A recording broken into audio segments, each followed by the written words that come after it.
Pre početka videa, želeo bih u ime autora YouTube kanala da se zahvalim na 2000 pretplatnika. Jako brzo napredujemo. Hvala svim ljudima koji prate naš kanal, prijavljuju se, lajkuju video zapise, dele. Hvala vam do neba.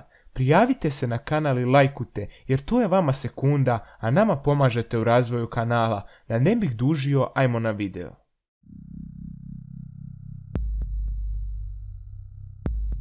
U početku kiša belih cvetova na nebu, a za par minuta urlik tenkova i krik granata na zemlji. I onda, kad se zagledate, pogledate poznato obeležje VDV-a, jedinica koja je iz potpunog razočarenja prešla u jednu od najvećih vazdušnih formacija u istoriji rata.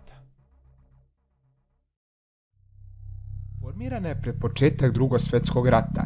VDV, tada u sklopu sovjetskog vazduhoplovstva, je bila, iako brojčano najveća, iskustveno je bila najslabija vazdušno-desantna jedinica Drugog svjetskog rata. Pouzdanje koje sovjetska komanda imala u VDV bilo veoma veliko. Sovjetski generali su prirodno iščekivali da će vazdušno-desantne trupe igrati važnu ulogu u borbi protiv Nemaca. Ipak, VDV nije uspeo da ispuni iščekivanja sovjetskih komandira. O nekompetenciji VDV-a govorilo je i to da je u operacijama u kojima je učestvovao poginulo ili bilo ranjeno 75% padobranaca koji su učestvovali. To je bio jedan od glavnih razloga zbog kojih je vrhovna komanda sovjetske vojske odlučila da ostale pripadnike njenih vazdušno-desantnih snaga preraspodijeli kao običnu pešadiju.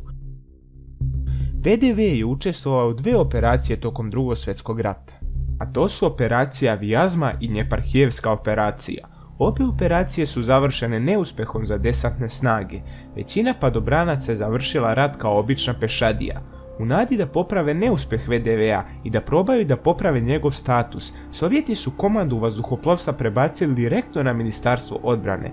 Jedan čovjek koji se smatra ocem modernog VDV-a, čovjek odgovoran za njegovu modernizaciju i reputaciju po kojoj je danas poznat, je Vasilij Filipović Margelov.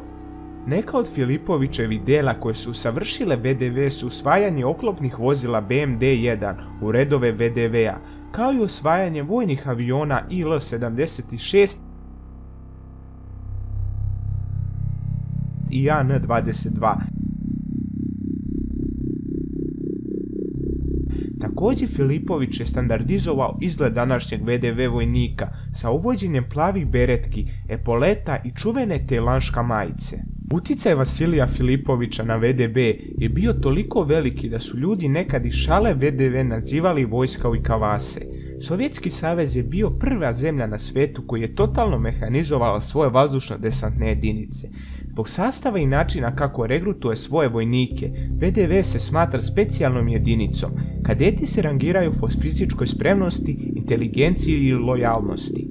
Od 1995. godine glavna doktrina ruske vojske je da uspostavi mobilnu snagu iz dva dela, snagu za brzo delovanje i snagu za neposredne reakcije. Desant bi bio izvršen tako što prvo snage za neposredne reakcije koje su činili padobranci rasporedile, a za njima bi ušle snage za brzo delovanje koje bi činile pored VDV-a i drugi delovi vojske, kao što su oklopne i teške pešadijske i artiljerijske jedinice. Neki od sukoba u kojima je VDV učestvovao su pomaganje sovjetskoj vojsci u okupaciji Čehoslovačke, rat u Afganistanu, rat u Čečeniji, oslobađanje aerodroma Slatina na Kosovu i Metohiji, gdje je uloga VDV-a bila krucijalna. Sam sukob i njihova važnost su smanjeni na zapadnim medijima, ali sigurno je da je 370 padobranaca u svojim BTR-80 vozilima zaustavilo NATO snage da zauzmu aerodrom. Iako je elitna jedinica VDV nije bez svojih unutrašnjih problema, ovog proleća desio se manji skandal unutar padobranske škole u Rijazanu, gdje je povodom naređenja o zamjeni epoleta iz plavih u zelene pobunilo oko 40 studenata, tako što su pocepali svoje plave epolete i stavili ih i pred spomenik Vasilija Filipovića. Studenti su ovo poručili osnivaču VDV-a. Našli smo Jude, spremni da se prodaju za 5 rubalja. Svakakve vrste ludaka se rađaju unutar padobranskih jedinica, zamenjuju beretke kapama, plave epolete će ostati na tavanu. Oprosti na Vasilij Filipoviću, oprosti na što nismo sačuvali naše plave epolete, čast i slava su sada poniženje i sramota, momcima su odsečena krila. Iako burna reakcija Kasnije je ustanovljeno da će se promjena odnositi isključivo na borbene uniforme, a paradne će ostati iste. Niko osim nas, niko osim nas, niko osim nas.